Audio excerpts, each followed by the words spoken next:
शानदार प्लान, बेहतरीन commando force और सबसे हैरत अंगेज ऑपरेशन।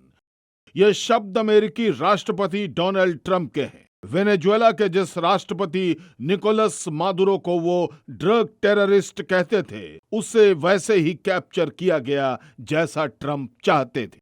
इस ऑपरेशन में अमेरिकी डेल्टा फोर्स ने चिनूक और अपाचे हेलीकॉप्टर्स का इस्तेमाल किया।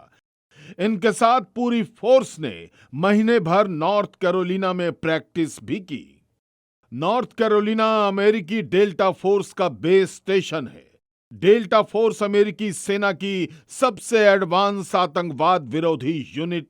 डेल्टा फोर्स को बंधकों को छुड़ाने और सर्जिकल स्ट्राइक में माहिर माना जाता है। 1977 में बनी यह यूनिट इराक से लेकर अफगानिस्तान तक सफल ऑपरेशन कर चुकी है। 2019 में डेल्टा फोर्स ने ही आईएसआईएस के चीफ बगदादी को मारा था। मादुरो को कैप्चर करने के लिए डेल्टा यूनिट ने महीने भर की प्रैक्टिस की थी। मादुरो को कैप्चर कर डेल्टा यूनिट ने अमेरिकी लीगल अथॉरिटीज के हवाले कर दिया है। अमेरिका की तरफ से जारी बयान में कहा गया है कि वो मादुरो को किसी आम अपराधी की तरह जेल में रखेंगे और अमेरिकी कानूनों के मुताबिक मादुरो का ट्रायल होगा। मादुरो के खिलाफ अमेरिका का यह रुख राष्ट्रपति डोनाल्ड ट्रंप के पहले कार्यकाल से ही सख्त हुआ। ट्रंप ने न सिर्फ मादुरो को ड्रग्स स्मगलर करार दिया, बल्कि वेनेजुएला के कई ऑफिशियल्स को नामजद किया।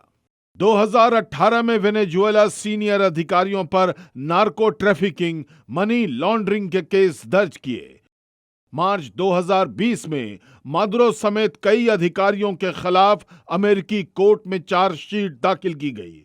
2024 में दोबारा राष्ट्रपति बनने के बाद ट्रंप ने वेनेजुएला सरकार पर नकेल कसनी शुरू कर दी। 2025 तक वेनेजुएला से तेल आयात जीरो कर दिया, कई कंपनियों को ब्लैकलिस्ट किया। सितंबर 2025 में वेनेजुएला की घेराबंदी शुरू की, समुद्री बोट्स को निशाना बनाना शुरू किया। दिसंबर 2025 में एक डॉक क्षेत्र को ड्रग नेटवर्क का हिस्सा बताकर हमला किया।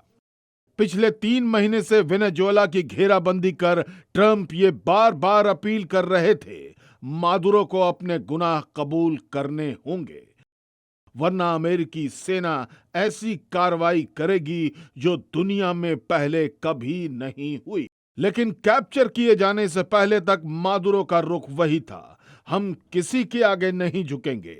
अमेरिका हमारी संप्रभुता और सियासी ढांचे को तोड़ना चाहता है, हम हर हमले का जवाब देंगे। ये सच है कि मादुरो ने ट्रंप की कोई अपील नहीं सुनी।